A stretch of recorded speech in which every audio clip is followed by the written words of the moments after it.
weather outside is frightful, but the fire is so delightful. Since we've no place to go. Hello everyone, this is Denise at Something Beautiful Handcrafts. Okay, so this is technically day 16, but I didn't vlog yesterday, but this is still day 16.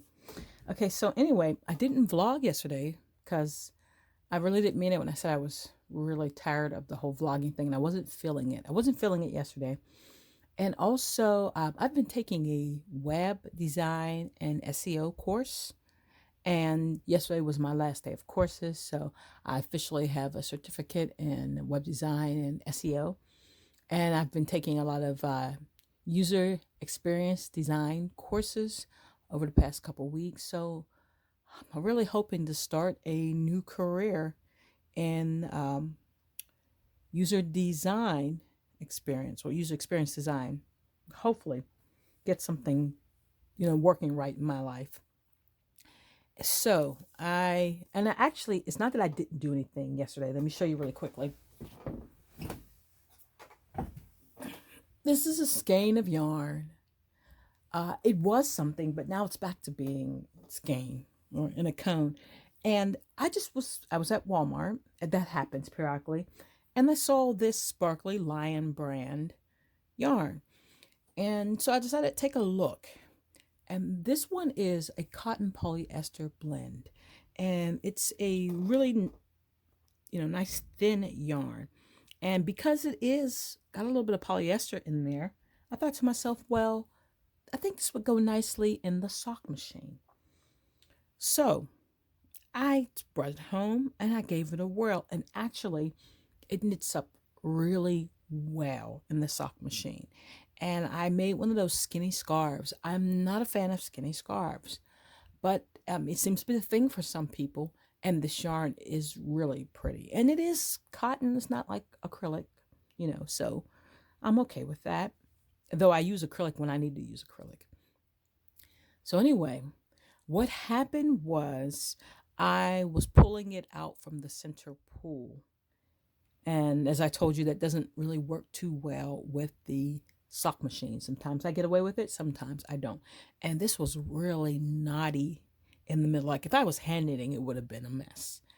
And so as I was getting probably about almost 2 feet into it, it did a little jerk and came right off the needles. And so I had to start all over again, which is fine because on the sock knitting machine, I really should not have been knitting with a center pull ball like this. Not coming out smoothly. So I'm going to run this again, either maybe tonight or tomorrow. And I guess before Christmas is over, I'll be able to show you that. It just gave me a little bit of inspiration. And that's basically what I needed. I had like mid-Christmas holiday blues or crisis or something like that. But I'm back again. Okay, so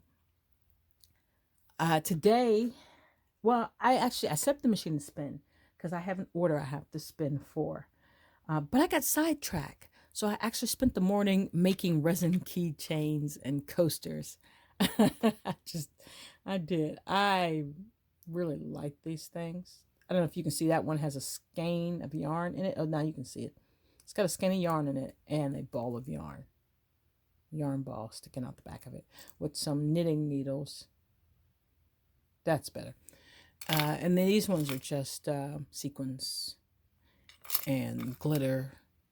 This one has a Christmas bulb in it. I'm really enjoying these little resin things. They are just really cool. I like the polymer clay too for the cups, but I really like pouring this resin, gooey, sticky mess that it is, and then it turning into something, solid and hard. Keychains. Yes, these are Stiller's keychains for my father and brother. I like that side better. My mother likes this side. But they match the coaster, which is some fabric that I embedded in there. Stiller's fabric that's in there.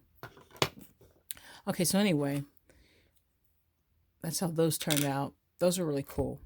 But I took a trip down to the Praxis Fiber Arts Dye Studio today. And I took the yarn. This is the Meat Breed yarn from the Maker's Monday and several videos ago. the spinning thin.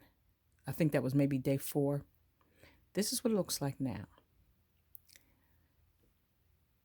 And I am pretty impressed with that short, kind of chalky fiber. This is what it looked like before. I missed this one, but I'm glad that it didn't get spun and dyed, because it makes a great comparison as to where I started. Well, it was worse than this, the raw stuff, but pretty much from where I started to where it is now. And discussing it with the ladies at Praxis, what we decided to do was the sheep breeder, as I mentioned, these are meat breed sheep. That's what they're used for. And so this particular breeder does not use any of the wool. And it happens a lot with meat breeders. They're not really, genetics are not really bred for good wool, or they're allowed to roam, or in the feeding process, there's a lot of things that get into the wool. Sometimes it's short because they're shorn for the convenience of the animals and not necessarily to keep good wool. So there's all kind of reasons why the wool might not be usable.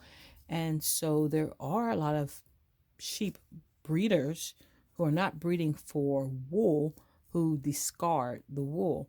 And so what we're going to do is take this yarn, well, after I spin some more of it, and make a hat and send this hat to the breeder, so that the breeders, or the shepherds or shepherdess, I think it's a husband and wife pair, so that they can see that their wool is actually usable. And not just their wool. I mean, if you think about it like this, if you had sheep that you were just using for meat, you didn't really worry much about the wool, you were discarding it, and you suddenly realize that this is a product that could be used by yourself or others, there might be some adjustments you might make to the care or the program of your sheep so that you can get the maximum benefits. Maybe you would ask the shearer to take more care with shearing. Maybe you would feed in a different style, if that's possible. We know that's not always possible, but there might be things you might do. Maybe you would cross a particular, ewe with a particular ram to improve fleece, and maybe not just meat, or some of those things in consideration. Maybe you would save some of your better fleeces. Maybe you would charge more for the fleece. So it's just, I would like everybody to be able to improve whatever stage in this process they are in, or to feel that they can get worth out of whatever stage of this process they're in. So if it means that you're raising these fiber producing animals, and the fiber is the byproduct, but you've suddenly discovered you can use that fiber, now you're maximizing your potential as far as the use of your animal and the gains monetarily, or even just pleasure of knowing your animals can be used. Maybe you want all that wool for yourself, and now you can make blankets from your own fiber animals, and it just makes you feel good. So I'm gonna send this to New York so that they can have something produced from that fiber, just so, just to, make their day something special. So I'll let you know how that goes. So now I have like 3 projects, and what happens when I have projects, I feel like making videos. And see, that's what happens, is that because I don't make as many projects as I used to, I don't make the amount of videos. It just kind of slows you down, And so you're like, well, I don't really have anything to make. I don't really have anything to say. And I feel like I only make videos when I have something I really want to share or say. So now I have something I want to do, and I'm going to keep on keeping on, as they say. Okay, that is pretty much it for today. I just wanted to share that a little bit with you. I'm going to go ahead and get to spinning, and maybe tomorrow I will share what it is exactly that I am spinning. And I'm hoping I'll be at least a bobbin deep into that soft yarn. I am spinning so very thin because I'm spinning it for the machine, and that is going to take quite some time. But I don't know. We've only got 8 days left, 7. 5, 10. I don't know. I forgot to count. And so I don't know. I might not get it done by then. If not, it'll just have to wait till after that. All right. Anyway, enough rambling. Have a great day, everybody. Take care.